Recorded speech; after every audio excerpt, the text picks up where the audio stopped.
Hey, well, good afternoon, ladies and gentlemen. Thank you for inviting me here. It's really a privilege, and thank you for the kind introduction, Mr. Altman.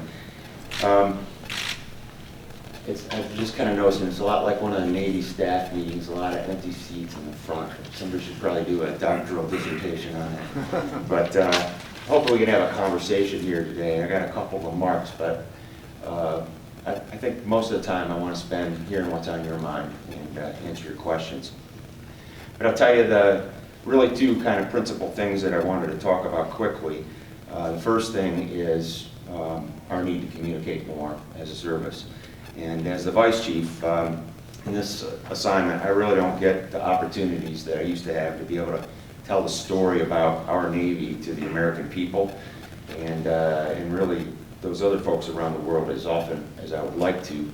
But you all do, and everyone in this room is absolutely instrumental in telling those stories of our military, our Navy, and of our sailors and Marines.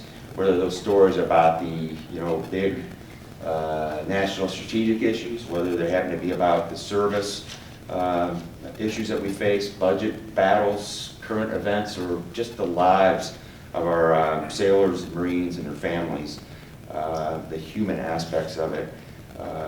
Those stories need to be told. And the media really plays such an important role in telling that story in a way that just absolutely wouldn't be credible coming from the service. And at the same time, I think your role is absolutely vital because you help us to hold ourselves accountable to our civilian leadership, to the American taxpayer, and most importantly, I think, to ourselves as your Navy. You carry the stories that we think we are telling, but when we see your versions of the stories reflected in your reporting, it's like getting a good look at ourselves in the mirror. And seeing how our Navy is reflected in your reporting really helps us to focus on how we can do better, what we can do differently, and how we connect not only with America, but also our allies, our partners, and frankly, these days, even our adversaries. So again, I want to say thank you for the invitation. It's really a privilege to be here. We really look forward as a Navy to growing this relationship. The second topic, though, I wanted to talk about for a little bit longer is where we are with Navy readiness today and where we're heading. So I'll start with where are we today? And like every answer you'll get on this topic, it's complicated. And I think to explain, I'd like to go back first to really how we generate readiness in the Navy. And I'll take an example of a carrier strike group, which really is our premier combat unit. And for argument's sake, notionally, let's say that this particular strike group has a carrier, number of surface combatants, it's usually a cruiser and some number of destroyers, 3 to 5 maybe, and then an air wing. And that's roughly about 5,000 people that go with those platforms and aircraft. So we'll operate that strike group on a notional 3-year cycle. And for the first 6 months of the cycle, they do workup and training. They're getting ready to go deploy. And that workup and training is divided into 2 parts. The basic training, which is really, you can think of it as the time necessary for each player to learn their blocking and tackling skills. The destroyer, the cruiser, the air wing, they each have to learn how to do their own business just a little bit better, get proficient at it, knock off some rust, because most likely they just came out of a long maintenance period. So surface ships are practicing navigation, seamanship, in all sorts of conditions, with and without communications, satellites, all the modern things that we would like to not be dependent upon. And then they practice things like damage control, fighting fires, flooding, operating with combat damage, things of that nature. Pilots, they're out kind of getting recertified in carrier landings. They're doing that both by actually flying and then also with a lot of virtual training. And they're also practicing air-to-air and air-to-ground combat by both means. And then we move into the second phase of training, which is really the integrated part of it. And we put all the pieces together, and they begin working together to solve complex scenarios, including battle problems. And when they're ready, they go do a final exam, which is a long, complex battle problem. It's informed by the latest intelligence from the people who are currently, on station where they might be going or who have recently returned.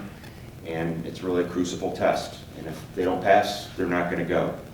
If they do, then they go ahead and deploy, and they go report to one of our numbered fleet commanders, depending on where they're going in the world. And notionally, that deployment is, roughly 6 months, and we'd like to keep those things under 7 months for peacetime operations. But I'll tell you, once those training events are over, that individual basic training for each of the units, and then that integrated training, it's like watching a symphony orchestra or a well-rehearsed ballet, putting the pieces together. They're ready to do whatever they might be called upon to do in the world, in any theater, from diplomacy and humanitarian assistance all the way up to major combat operations at the high end. And they do pretty well when they get out there, whether it's any of that type of mission. And I said that 6 months, 7 months, that's kind of the notional. For example, right now, Abraham Lincoln Strike Group in the Arabian Gulf area, she's just over 8 months right now because, as always, the world gets a vote. So then when the strike group gets back, they go into what we call a sustainment period. And that means we're going to do just what is necessary to keep that team rehearsed, to keep the equipment ready to go on a moment's notice. And for the rest of that 36-month period, they're ready to go. And they're part of what we would call a surge force. The theory being, if we had to go to war, if we had a major contingency operation, we're probably going to use more than one aircraft carrier in any one area. So we need lots of them available. So that's what that surge period is for. So 22 months out of that 36 months is deployable time. 6 or 7 we use as a deployment. The rest is supposed to be there ready, sort of in a war reserve mode is the theory. And then they go into maintenance and start the cycle all over again. And doing that maintenance at the right time and according to plan is absolutely critical to keeping that 3-year cycle on track, to keeping the shipyards evenly loaded, getting the crews the time they need to practice up, both as individuals and as teams, and then preparing to deploy again. On the maintenance especially, but any aspect of this, whether it's the training, moving the people around, it's kind of like doing your 5,000-mile oil check in your car at the right time. If you do it before the check engine light comes on, it's probably going to be okay. If you wait till afterwards to get it fixed, it's probably going to cost more and take longer. And that's exactly kind of what the situation is. All the synchronization falls apart, backups occur, and all the various chains that we have, and then you end up paying for it later. So that's kind of the story of the cycle that we're on and how we generate readiness. The other thing that we think about often, the design of the equipment, the capacity of that shipyards. During our, the period that we, affectionately refer to as the peace dividend years, it was all kind of leaned out and optimized for cost, which was exactly the right thing to do at the time. But that put us in an interesting position when we had to start using those forces more and more and taking period out of that surge, that war reserve time, and actually operating those ships, operating them harder, longer, foregoing maintenance, things like that. And that's really what sort of piled up, those two things going on. The carriers and the air wings were carrying a larger share of the airstrike work for the 2 enduring land campaigns that we had going on for the last 20 years. And just about every aircraft carrier in the inventory was doing multiple 8 to 9 month deployments out of that 22-month period. Big picture, we were using up the lives of the ships and the airframes faster than they were designed for, and we had less time for maintenance, and that stuff kind of piled up. And then, at the same time, sequestration, multiple continuing resolutions. It all affected our ability to pay for the maintenance, to pay for the parts and fuel, to expand shipyard capacity, to train people. So that's why we are where we are right now. So as to readiness today, I would tell you that Congress was good to us in 2017 and since, and they gave us a plus up to restore readiness, and we're in a much better place today than we were in 2017. We've got a healthier surge force, that war reserve mode. We've got better training. Our supply shelves and our ordnance stores are much better stocked.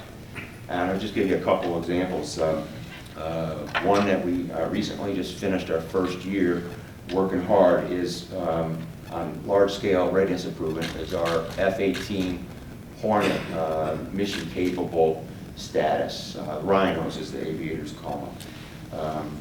That we set a goal, the Secretary of Defense, Shanahan at the time, set a goal for each of the services to establish an 80% mission-capable aircraft goal. We set an internal Navy goal slightly higher than that based on a few other things. As of last month, with 1 year pulling the string on the supply stores, the industrial chain, our maintenance processes, we exceeded that goal of 341 Super Hornets and 93 Growlers. We exceeded it by quite a bit. Now that we made that goal and exceeded it, the problems, how do we sustain it? And we're continuing to learn. Industrial supply chain issues, things that we need to modernize in our own supply systems, and things like that. But we've had to change a lot of things as a result of that journey. We brought in commercial aviation industry experts to help us improve our maintenance flow. We looked at the entire supply chain flow from other companies that are really good at this, and we changed our process. So that's just one example. We're doing that across the board in many, many areas. Not only have we sort of revamped the way that we're approaching readiness, though, we've also rethought our prioritization of investments and how to increase our capability, our lethality, if you will. Some of these investments include new tactical munitions, hypersonics, lasers, and then a continued emphasis on modernizing our ships and aircraft, making them more modular, more plug-and-play, so you can retain the airframes, retain the ships, structure, and change out the guts, kind of like you would upgrade your smartphone operating system. You do that more frequently and not have to go through the expense of replacing the whole platform. We're maximizing use of modeling and simulation for future classes of ships and really bringing out the new technologies so we can reduce the risk, which is what we're really using and relying heavily upon for the new Columbia-class ballistic missile submarine, which is going to be the replacement for the Trident strategic nuclear deterrent. We're also investing a lot in faster, better, and longer-range missiles to engage our adversaries further out. During last month, September, we got the first of the long-range anti-ship missile, or LRASM, if you sound out the acronym there, and the newest variant of the Standard Missile 6, SM-6. They were delivered to the fleet, and they're now deployed for the first time out at sea. In October 1st, we also launched the Naval Strike Missile from the USS Gabrielle Giffords, an LCS flagship. That was the first time we've done it in the Indo-Pacific region. And the Ford class, for all the attention the first ship in the class is getting on shipyard issues and schedule delays, she got underway this morning. She's out on sea trials. And that ship class is going to be a game changer. It's massively complex, lots of new technologies put into it. First-in-class weapon system that's really made some significant strides in the last 15 months. And I'll tell you, I've had the opportunity to go down there and visit the ship, talk to the sailors and the civilians that are working the challenges there. And the way they've been methodically navigating the technical setbacks has been is pretty remarkable. And this is the first new aircraft carrier design that we've put to sea in more than 40 years. And I just think getting the ship underway is a testament to crew's resilience and the teamwork that's going on down there with the shipyard workers. More so, once that set of sea trials is complete, Ford and her crew are going to return to Norfolk and then go into the process of getting ready to start the train up and certification process and deployment. On the subject of shipbuilding, the Navy's added 16 battle force ships since January of 2017. So we were at 274 then, we're at 290 today. We're on track to reach 300 battle force ships by the end of this fiscal year.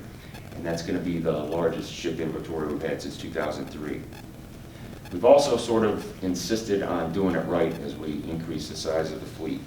We want to make sure that those ships are whole and totally integrated units. They're properly manned. They have the ordnance that they need. They've got the maintenance tails built in, and everything's well thought out. So we've been insisting on doing it that way, and we're not going to buy ships that are empty of crew or ammunition that we tie up to the pier, because that's not a useful Navy. We made a lot of impressive strides as well with updating our unmanned systems. This September, we successfully tested an unmanned underwater vehicle that was employing an expeditionary mine countermeasures package up in the Arctic waters off of Alaska. We did an exercise up there called the Arctic Expedition Capabilities Exercise. As another example, we continued our work with industrial partners, and we accelerated the fielding time of the MQ-25, which is a relatively large unmanned drone. And we did some successful test flights last month. And this unmanned aircraft is going to be able to relieve our strike fighters, the F-18s, of having to do tanker duty. And that's going to significantly increase the range of the striking carrier of our carrier air wings. So that will be a game changer as well. So as we look at the National Defense Strategy, there's no doubt that it's very much focused on the maritime domain. So the Navy and Marine Corps team has really been working closely together, closer than I've ever seen in my 37 years of service, in attacking these challenges that lie ahead in an integrated manner. Everything from making sure our equipment's interoperable to planning for operations, because we recognize that we have to be the bedrock of this integrated American naval power team. It's not only the wargaming though, and the fleet battle problems and exercises and war games that are going to help us keep the competitive edge. It's that integration with our other U.S. forces to make it a totally joint picture, as well as our partners and allies throughout the world. Towards that end, though, today, October 25th, we just stood up a new directorate on the CNO staff, N7, the Director for Warfighting Development. And it's all about learning rapidly, and making the Navy a premier learning organization again, which is one of the major contributors to our ability to adapt quickly and prevail in the Pacific War and World War II. But learning really is the ultimate warfare enabler, and the intellectual investment in our sailors will pay dividends for years to come. And then putting that intellectual investment to work at a deliberate, methodical approach to experimentation, fleet battle problems, war games up at the Naval War College is going to help us think our way through the challenging times that lie ahead. I think many of you tracked Secretary Spencer's remarks yesterday, and he talked about a few things there, but one of them he talked about was we have a competitor out there, China, that doesn't really differentiate between their military and civilian sectors as they prepare for what's next. In order for us to have a deterrent effect upon them, we're going to need to use a whole of government approach as well. And that's part of our strategy going forward, certainly within the Navy and the other services, but in the entire Department of Defense. We've got to work closely with the State Department, Commerce, and others to synchronize our efforts so that we can meet their challenges and dissuade them, convince them that today's not the day. So, on readiness, are we there yet? Are we exactly where we want to be or where we should be? No, in a short word. If you plot backwards and you looked at the Navy's top-line budget the last 10 or 15 years, correct it for constant dollars, either 15 years ago or today, you would see a fairly straight line with a dip in the middle during the sequestration years, and it's now just come back up to where it was before in constant dollars.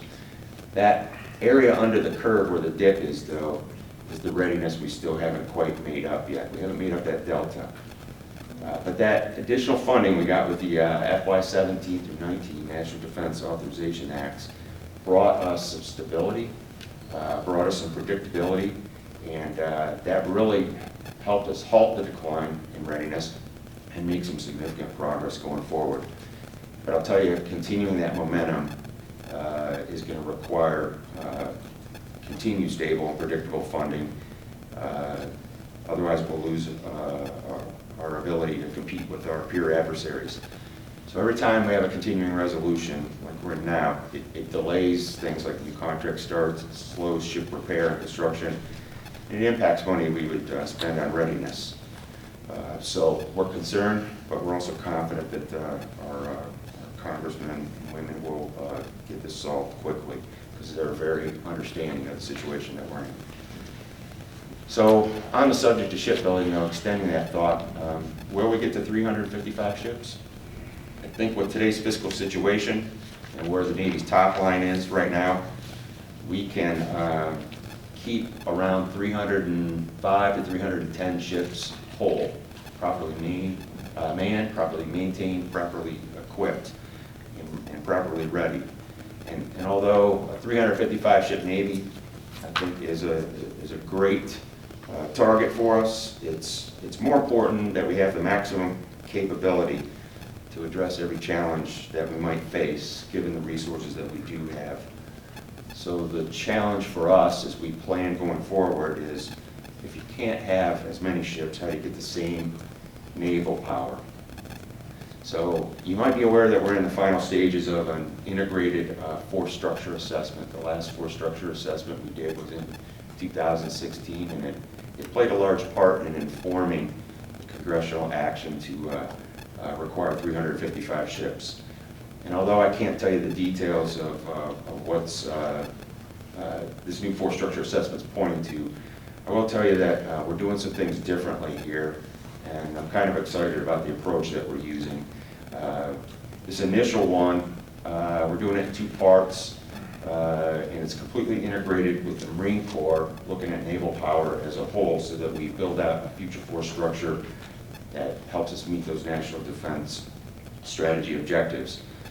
Historically, our force structure assessments have relied on proven technology, current force structure types, and concepts of operation. It was very conservative. What you'll see going forward here is that we've hedged a little bit on some coming technology. We've made conservative estimates on when that will prove out. And we're aiming for the 2030 time frame here. What would our force need to be like in 2030? So things like unmanned,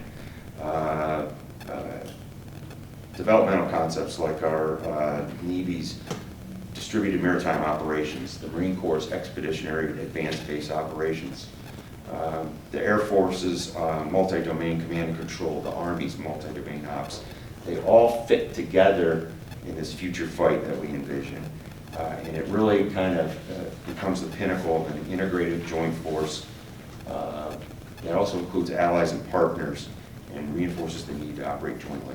So we're responding to the call to move faster, to do things smarter, and not be afraid to do it differently if that's what it takes to prevail in this really what we see as a maritime century. And I think this force structure assessment will provide the basis to equip our future naval forces, make sure they've got the right capabilities and the right numbers to fully realize those concepts and meet the challenges of this complex competitive environment that we're in.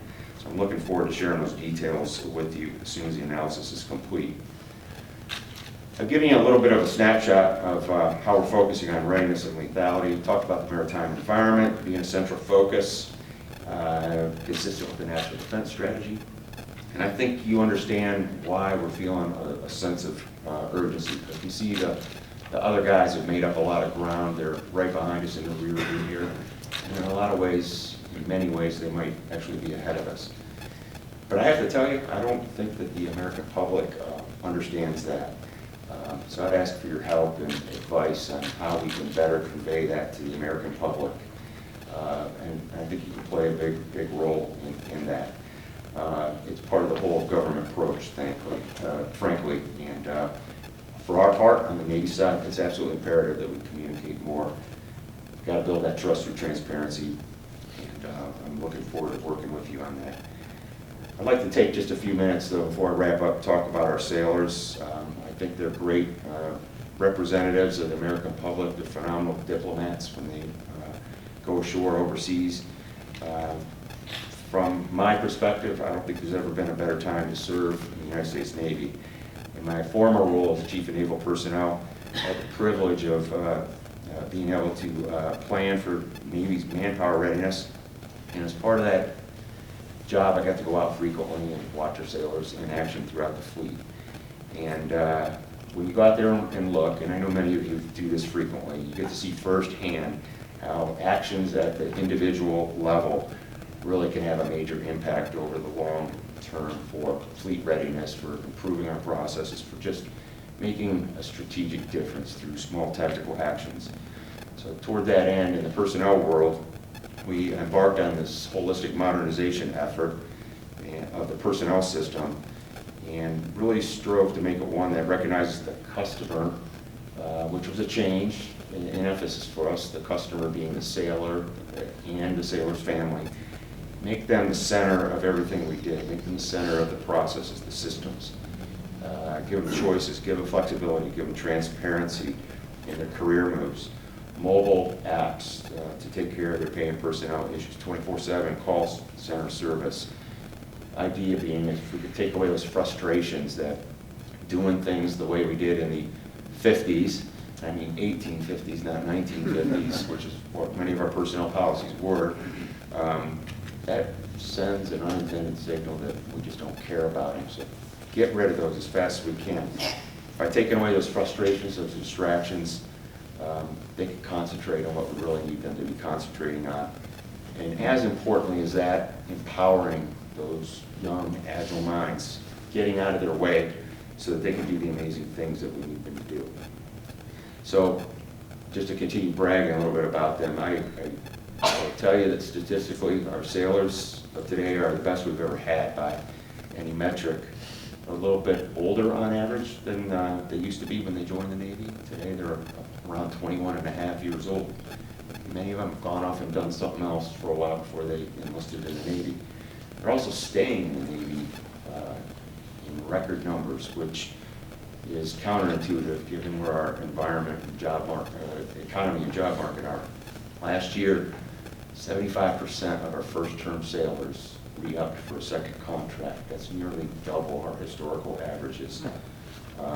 And I think a lot of it has to do with the age group is they want to do something that has meaning to them. It's not about material things, and the Navy certainly is a place where you can do that. But I'd like to think it's because we're also partly think it's because that we're listening and we're making changes to make a difference.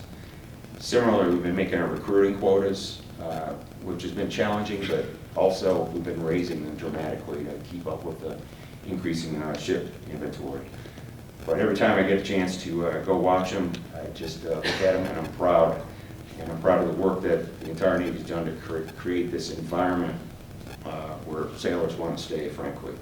And at the same time, we're doing it in a manner that helps us sustainably man, train, and equip every ship, every aviation squadron, every submarine that's out there, making sure that those sailors can thrive.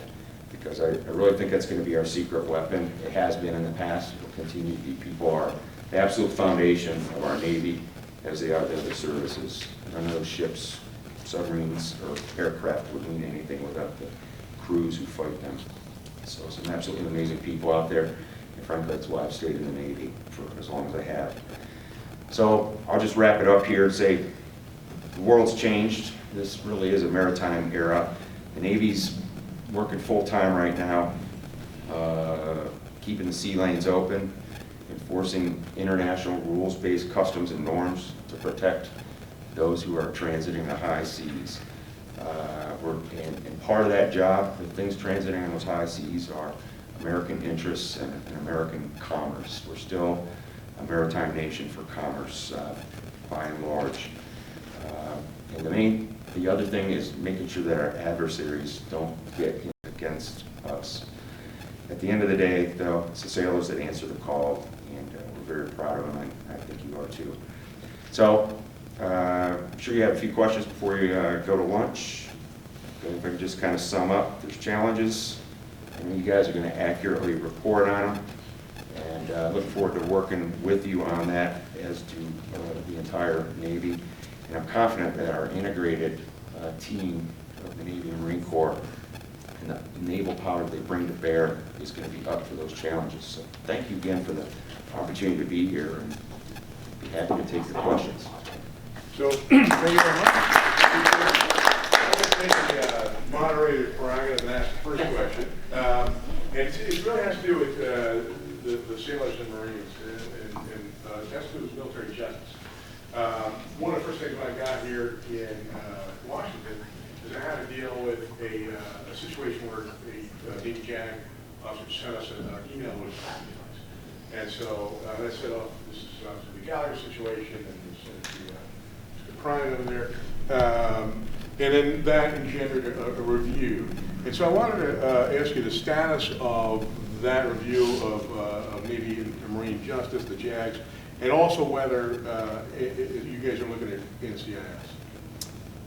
Great question. As you said, that was a piece of the situation that caused us to want to go review really our entire Judge Advocate General Corps' practices and leadership and organization and culture and training and things of that nature. There were other issues as well, but it really was a culmination of things, and after some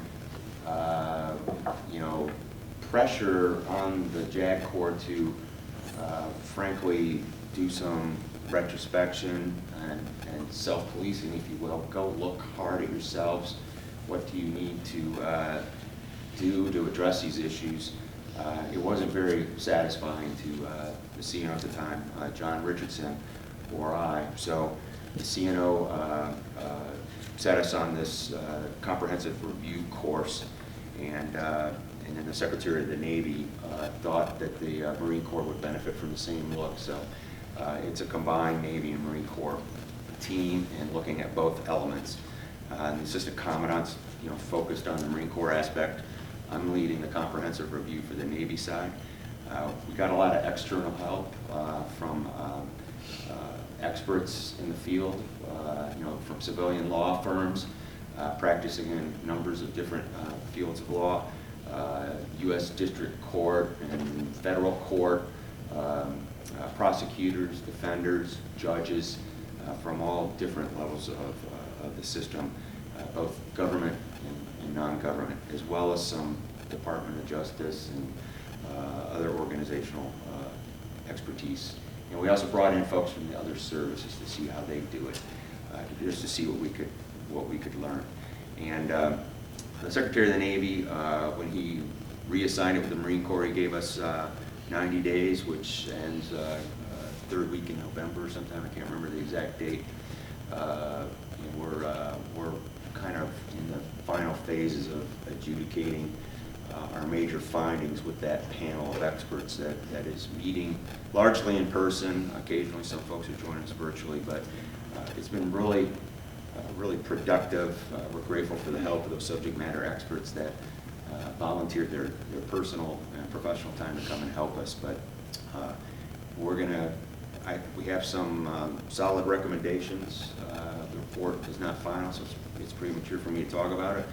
Some solid, tangible things that we can change about the way the JAG community in the Navy, and similarly for the Marine Corps, they'll benefit from these findings as well.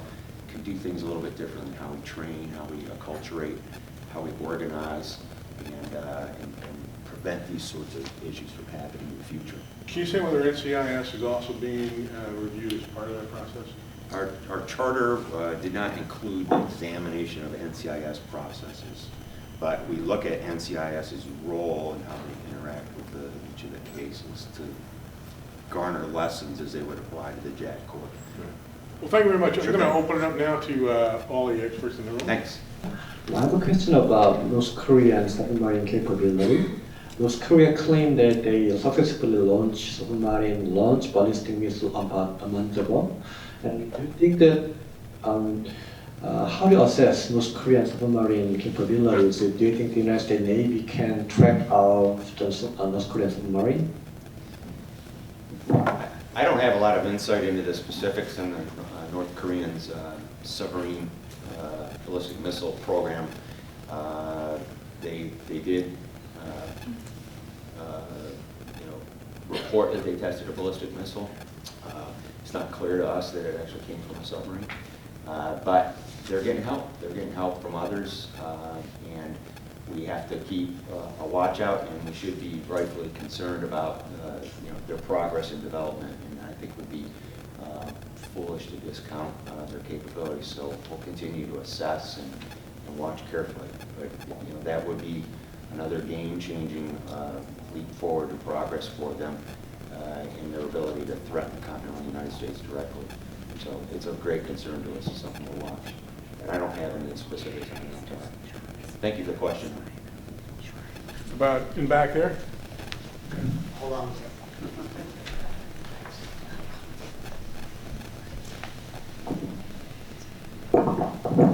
Thank you, sir. Russ Reed with the Washington Examiner. You mentioned China in some of your remarks. We've also heard that from a few other folks today. How confident are you with the force posture right now in Indo-PACOM vis-a-vis China's obvious attempts to improve their naval capabilities? Yeah, the Admiral Davidson, the commander of Indo-PACOM, is on record saying that he's not comfortable with it. He needs some additional forces, specifically submarines and amphibious ready groups and some more carrier presence. So that's again sort of a sign of where we are with the current readiness, and then also having a challenge of preserving some future readiness for those sort of war contingencies. It's always a balance between those two things. How much are you going to put towards being there today versus what might happen tomorrow, and you wished you hadn't used it up. So we're definitely balancing the use of those forces carefully between the theaters as to whether we're going to continue to build and preserve readiness or use it today for presence type operations. But I'll tell you that the concerns that he has, and as we continue to develop the plans for how we would operate in the Pacific in the future, that's all going into this force structure assessment. And as I said, consistent with that theme, if it's not going to be more ships, then what additional capabilities can we put on them that are maybe perhaps more affordable and achievable within the short term, technologically speaking, that could help us accomplish what we need to have. And with the things that we see on the horizon and where we are today, we'll be okay. And going ahead, if we're on that track, we'll be fine. But that's going to, like I said earlier, require that continued, consistent, and sustainable investment to get us there. They're not slowing down. They're putting a huge portion of their effort and their gross domestic product towards building a Navy, and we'll have to continue to do the same if we're going to want to keep up with them. Thanks for the question. Paul, we got. You mentioned readiness before. Truman obviously has electrical issues, hasn't been able to replace the Lincoln, which it sounds like the Lincoln is being extended from your remarks. If you could talk a little bit about the carriers on the East Coast. There's 6 down in Norfolk in various states of repair. How concerned are you that the Lincoln is being extended and the effects on readiness, and the 6 carriers being repaired in Virginia? Yeah, it's again, it's an example of how these cascading effects over the last 8 to 10 years of using up that surge readiness and not keeping up with the maintenance have all sort of piled up. So it's where we are. Very concerned about it. Truman is on a good path to recovery. I think the engineers have done a fantastic job at troubleshooting a very unique problem, and at the same time going out and evaluating whether it's going to be a problem in the entire class of aircraft carriers, correcting it, and she'll be up and operating soon. I don't have exact dates or timelines for you, but it's weeks, not months. And then the Lincoln, she's been there. She's proficient. She's practiced. They're pacing themselves. They're doing risk mitigation for things that might be getting on the side of requiring more maintenance sooner.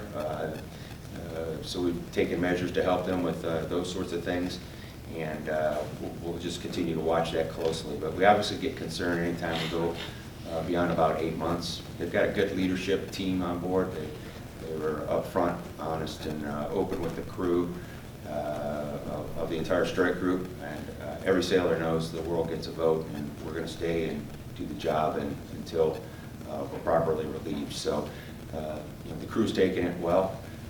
There's obviously lots of family implications in that, and I'm sure it's hard news to take back at home on the home front. That's going to be a little bit longer, but we're going to get Truman out the door as quickly as possible. And as we're applying these modernization methods, like I talked about with the strike fighters, to our shipyards, and doing a better job at planning the maintenance based on how we've been operating the carriers, at the production processes that we have in the government shipyards that do the vast majority of our nuclear work. We are on a good path to work our way out of this, and if we can discipline ourselves on the use of the carriers going forward, we should be able to kind of keep ourselves out of this going forward. Thanks for the question. You in the back there? No, you. Yeah.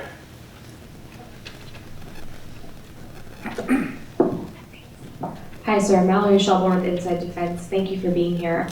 My question's on the integrated force structure assessment. I know you said you can't go into details on the results, but can you talk about what you're doing differently now that it's integrated with the Marine Corps and how that's coming to fruition? Absolutely. I can give you a couple of ideas. Well, again, the major change, though, is that we're taking credit for capabilities that are not in the order of battle today, but we're in mature stages of testing, and we're confident will be in the order of battle within the next couple of years. So some of the unmanned things like unmanned large surface vessels and UUVs and things of that nature. How would you employ them? And we've worked through the concepts, and we're modeling use of numbers of those along with smaller numbers of traditional large platforms to understand the real impact in wartime campaign analysis level of detail, kind of really drilling down into the survivability, the cyber security aspects of all it, every last aspect to see if they'll work together. Same thing with integrating the Marines. The Marine Corps' planning guidance, which is out there for anyone to read, talks about their expeditionary amphibious basing operations. And the idea is they're going to be part of the support to helping the Navy keep the sea lanes open and maintain sea control by getting into tough places and being able to hit maritime targets for periods of time. So it won't have to be just ships and carrier-based aircraft taking out the surface targets or the maritime targets. The Marines will be on the ground. The Army's concept is similar as well. They're going to do it a little bit differently because they operate differently, but the concept is the same. Hit maritime targets from ashore. So all those things working together, how do we do it with smaller, traditional, large hull combatant ships is the general idea, if that answers your question. Nick, back there. Cavis, Mr. Cavis. I can talk loud for a while. Hi, sir. Chris Cavis, Cavis Ships Defense Air Report.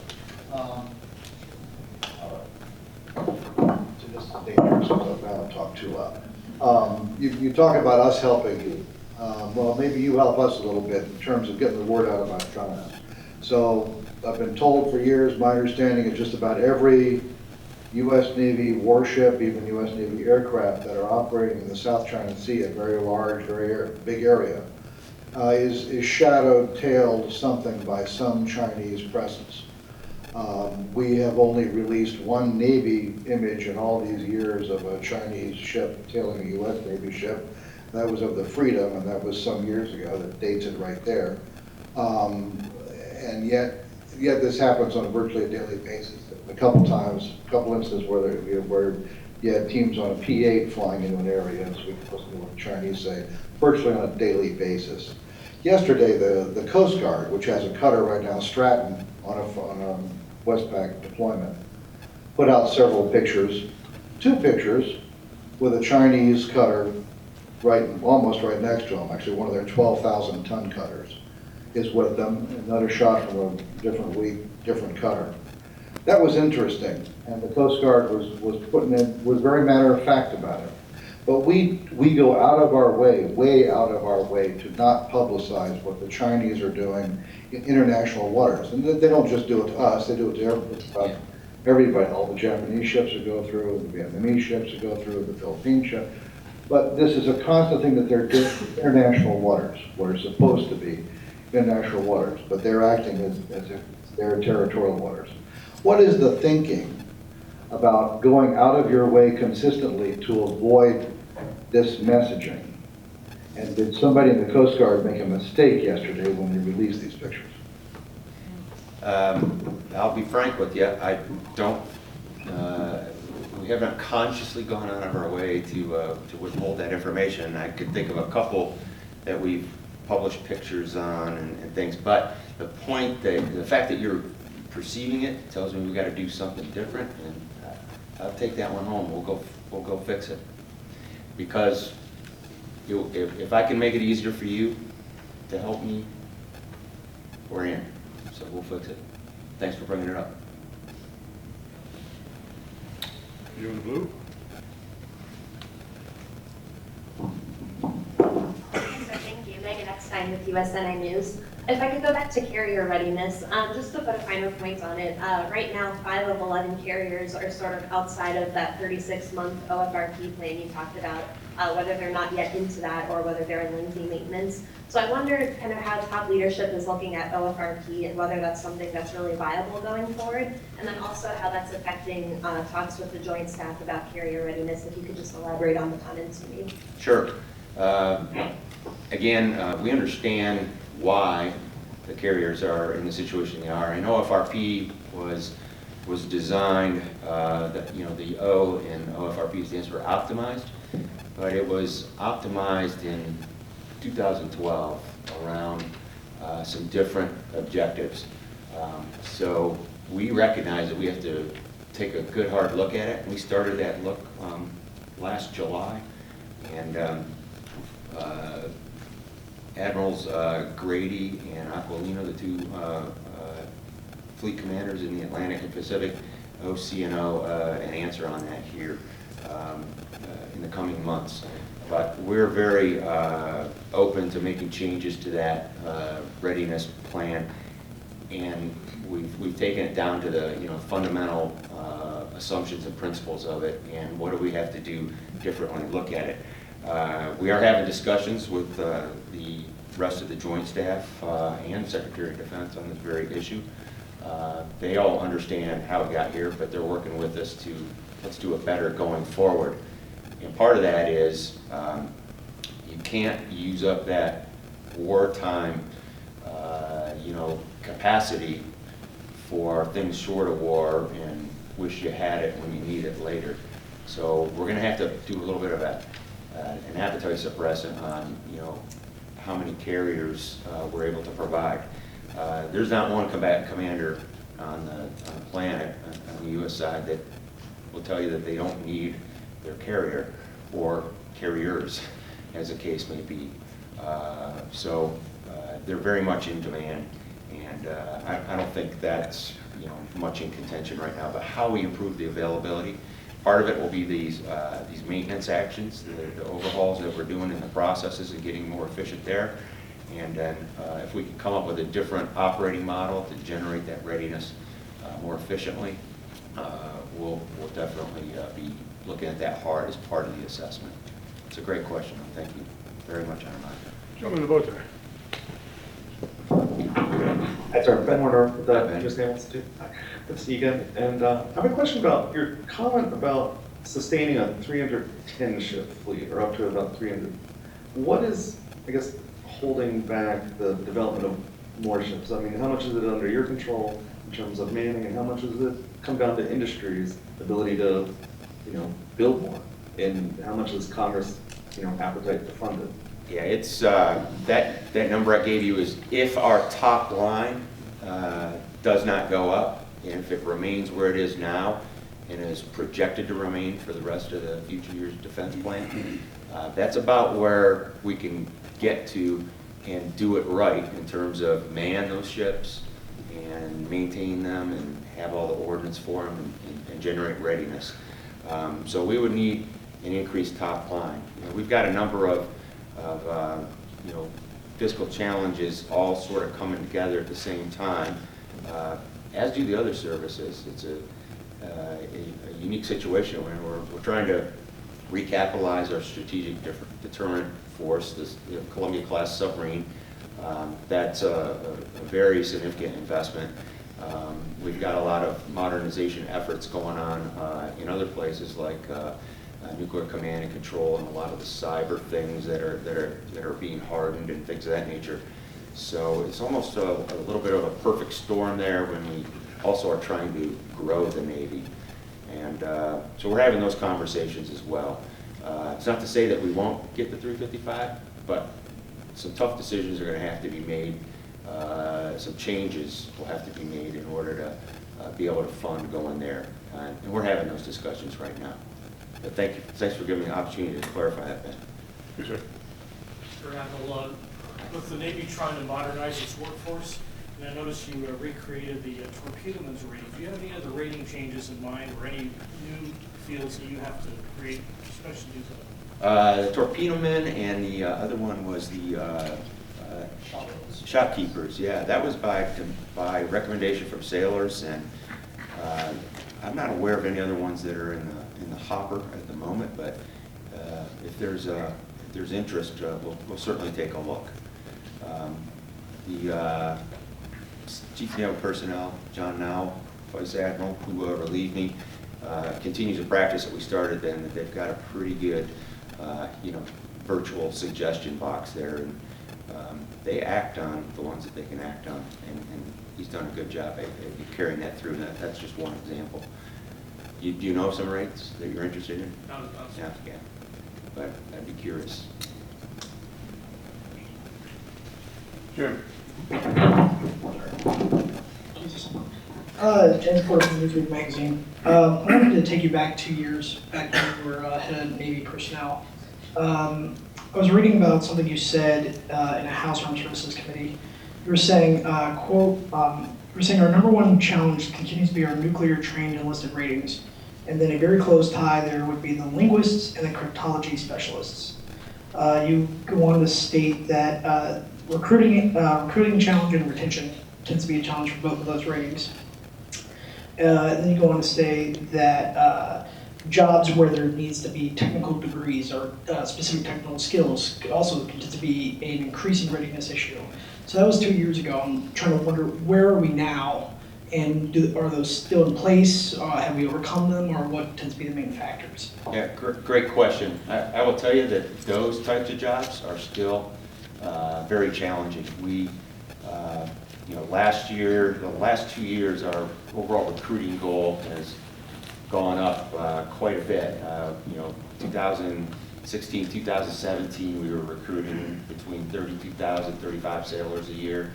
And then in 17, 18, 19, we went to 38, 39, and 40,000 sailors to support, filling those gaps at sea that we have to support the growing force structure with the growth of the Navy, and then to support doing readiness right. But among those large numbers, the two most technically demanding rates we have are those two, the nuclear trained operators and then the linguists. They have to have the highest scores on the test. And we are getting fewer and fewer of them by our traditional methods. This year was one of our biggest challenges, even though we made the overall recruiting goal relatively early in the year. Those ratings didn't make it till last month. And each of the years, it's gone a month later. It's getting harder and harder. And there's a statistic out there, you've probably heard it before, but I'll mess up the specifics, but if you take a look at, there are roughly 2% of our U.S. population is physically eligible and has the academic standards to get in, period, regardless of one of those more demanding technical rates, and then has a propensity to serve. When you do all the math and look at that, that's kind of around 400,000 candidates to go out and chase. We're trying to get 40,000 a year. The Army's trying to get 80,000 a year. We're all fighting for the same pool, as is the commercial sector. They want those individuals. Like I said, they're a little bit older. They've done other things. They've got valuable skill sets. So it has gotten harder. We've made modest gains in the nuclear ratings. A lot of surgical, what I would characterize as surgical adjustments in the re-enlistment bonuses and things like that have helped the mid-grade manning, so that the demand signal for new folks coming in could be reduced a little bit. But we're very concerned about the sustainability. That pool just keeps getting smaller and smaller, so what's next to attract those folks in? I think it's things like Naval University. I don't know if the Undersecretary talked to you about that, but more educational opportunities. It's doing right by our sailors, making it a Fortune 500-like company where people want to come and stay. Has your allocation for marketing gone up? 2 years ago, you said it was 47 million, and that's down from 56 million. Yeah, it's gone down a little bit. We also, though, 2 years ago, it was 70% television, radio, and print, 30% digital. Right now, it's predominantly digital, and that's bringing us better returns. So, YouTube, 5, 10, 15-second headers, then repeating for the audience that shows interest in them, and that turns into leads and call centers. That you're interested in the Navy, there's 24/7 call center, and they're talking to somebody right then, and starting to work them. So a lot of digital techniques that we brought to bear that's allowed us to reduce the expenditure and get the same rate. But it's something that we can't keep bringing down. We may have to change it. I will tell you though that one thing we did learn is paying for a lot of TV ads in the middle of Super Bowl games and stuff like that, or any football games. They're not watching that. Not our target audience is not watching that. We get time for one more question. Keep it quick. I guess Christina's already decided. Good. Thank you. David Escort from the GW Project Committee on National Security. Admiral, how is climate change affecting the challenge of readiness, and how is it affecting the Navy's mission in, for example, the Arctic Sea? That's a really interesting question, and one that we're spending a lot of time thinking about. I will tell you that from an infrastructure standpoint, it's something we're having to look at in the here and now. It's not a future thing. Places like the Naval Academy and some of our bases in the Tidewater area and Hampton Roads are routinely getting impacted by not major storms, something less than a hurricane, tidal effects. So we're having to expend military construction money on countering that sort of stuff. But worldwide, you can, I think, debate whether or not what the cause of climate change is, but you cannot debate that it's changing and how it's impacted food production. A lot of what has been going on in Syria and the Levant started because of food shortages, because of their inability to produce. And from our military planning standpoint, that's what we're most concerned about. It's the unrest that follows when climate change impacts the ability to support the population. That's very concerning, and we plan and update plans associated with that. That spells more demand for military forces in a time where our nation doesn't have necessarily the funds to go out and do this for the world. So how do we tackle that, and how do we do that differently? Again, that's where that engagement with the allies and partners. CNO was at the Regional Sea Power Symposium in Venice last week, and he sort of modified previous CNO's comment about 1,000 ship navy. Let's make it a 10,000 ship navy. We're going to have to work this together, nations with common values and concerns. Let's work these issues together. That's absolutely one of them. All right, thank you very much. I really appreciate it. Thank you.